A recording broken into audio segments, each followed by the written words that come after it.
ದೇವೇಗೌಡರಂತೆಯೇ ಚೆನ್ನಮ್ಮ ಮಹಾನ್ ದೈವಭಕ್ತೆ ಮನೆಯಲ್ಲಿ ದೇವಸ್ಥಾನ ನಿತ್ಯವೂ ಕೂಡ ಪೂಜೆ ಇರುತ್ತೆ. ಶಿಸ್ತು ಸಂಪ್ರದಾಯದಲ್ಲಿ ಸರಿಸಾಟಿ ಇಲ್ಲದ ನೇಮ ನಿತ್ಯಗಳಿರುತ್ತೆ. ದೇವೇಗೌಡರಂತೆಯೇ ಚೆನ್ನಮ್ಮ ಸಹಿತ ಮಹಾನ್ ದೈವಭಕ್ತೆ ನೋಡಿ.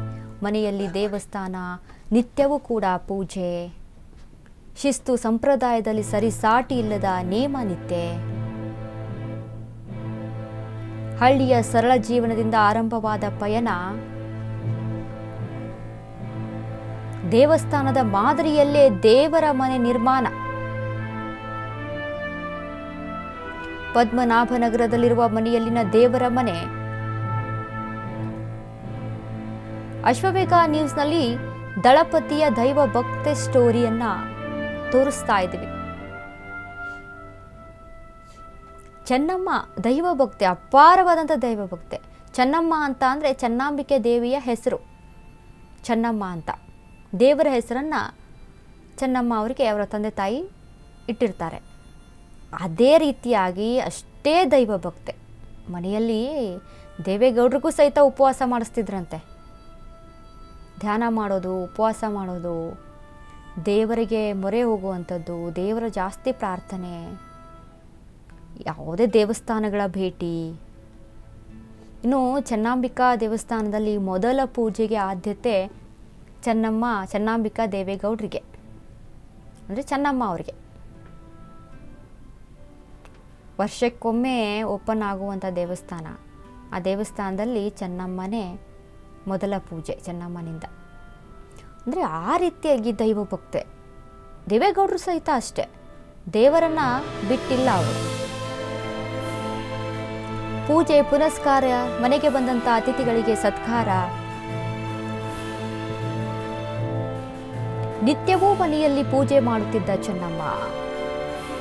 ಪ್ರತಿನಿತ್ಯ ಕನಿಷ್ಠ ಅರ್ಧ ಗಂಟೆ ಆದರೂ ಪೂಜೆ ಮಾಡ್ತಿದ್ದ ಚೆನ್ನಮ್ಮ.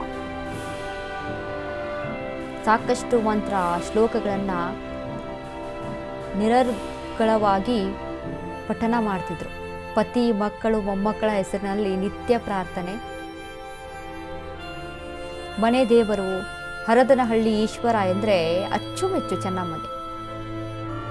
ಹಬ್ಬ ಹರಿದಿನಗಳಲ್ಲಿ ಈಶ್ವರನ ದರ್ಶನಕ್ಕೆ ಬರ್ತಾ ಇದ್ರು. ಚೆನ್ನಮ್ಮ ಗ್ರಾಮೀಣ ಸಂಸ್ಕೃತಿಯಲ್ಲಿ ಬೆಳೆದ ಮಹಿಳೆ. ಪೂಜೆ ಪುನಸ್ಕಾರ, ಮನೆಗೆ ಬಂದ ಅತಿಥಿಗಳಿಗೆ ಸತ್ಕಾರ.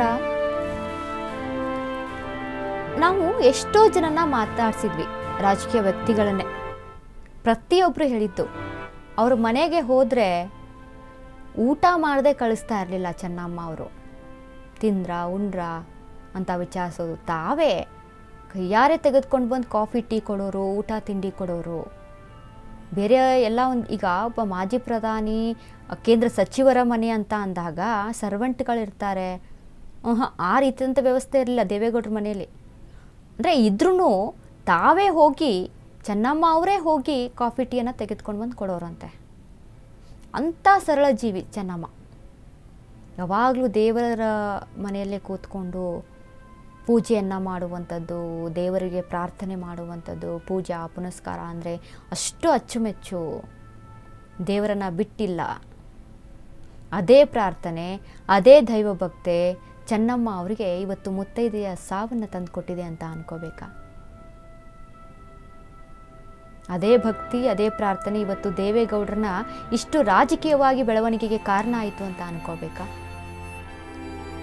ದೇವರನ್ನ ನಂಬಿ ಕೆಟ್ಟವರಿಲ್ಲ ಅನ್ನೋದಕ್ಕೆ ಬೆಸ್ಟ್ ಎಕ್ಸಾಂಪಲ್ ಚೆನ್ನಮ್ಮ ಅಂತ ಅನ್ಕೋಬೇಕಾ?